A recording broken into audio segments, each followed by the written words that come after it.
মানিয়ে নিতে পারলে সব কিছু সুন্দর আর সহজ হয়ে যায়।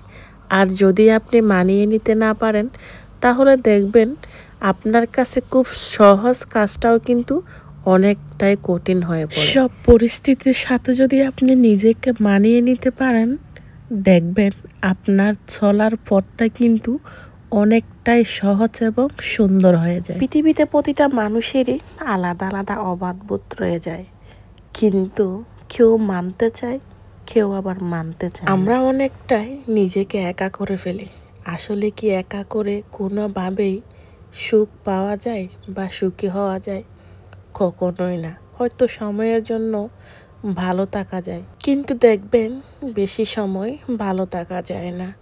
যখন নিজেকে আপনি একা করে ফেলবেন, একাকিত্ব ফিল করবেন, তখন কিন্তু আপনার মনের কষ্টটা অনেকটাই বেশি বেড়ে যায়। আসসালামু আলাইকুম, কেমন আছেন আপনারা সবাই? আলহামদুলিল্লাহ আমরা ভালো আছি, সুস্থ আছি। তো অনেকটাই গল্প করতে করতে আজকে আমার রুমমেটের গল্প আজকে আপনাদের সাথে শেয়ার করব। রুমমেট বলতে অনেকে হয়তো জিজ্ঞেস করবেন কে। আসলে আমাদের ফ্ল্যাটটা অনেকটাই বড়, তো রুম একদম খালি পড়ে থাকে, আমাদের একদম প্রয়োজন হয় না। তো একটা রুম আমরা ভাড়া দিয়ে দিছিলাম, তো ওটা হচ্ছে ইন্ডিয়ান। ওর গল্পটা আজকে আপনাদের সাথে শেয়ার করি। এই যে হাঁড়ি পাতিলগুলা দেখতেছেন না, এগুলা কিন্তু আমার দুই একটা, বাকি সবগুলা ওর। ও যে এমন না, মানে আজকে বলে কথা না, প্রতিদিনটাই এমন করে।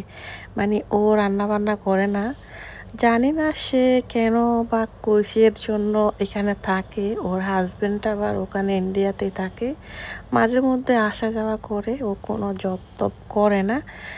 তো জানি না ওদের হয়তো কোনো প্রবলেম বা কোনো একটা কিছু, সেটা আমি জানি না। তো আমার জানারও দরকার নাই কারো ব্যক্তিগতভাবে।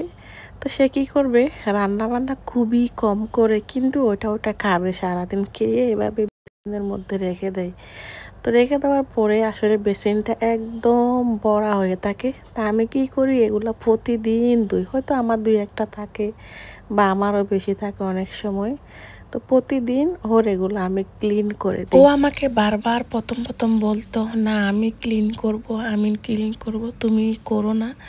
আসলে আমি কি করি, হয়তো দুই একটা বর থাকে যায়, এগুলো আমি প্রতিদিন ক্লিন করে দিই। যেটা আমাদের বাংলাদেশে যদি এরকম করি, কত ঝগড়াঝাটি, কত কিছুই করে।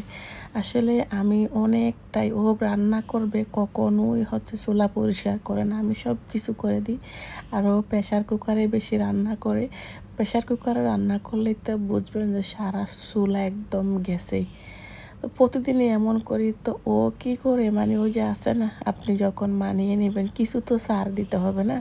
তো আমি এরকম অনেক ছাড় দিই। এখন ও নিজেও আমাকে অনেক হেল্প করে।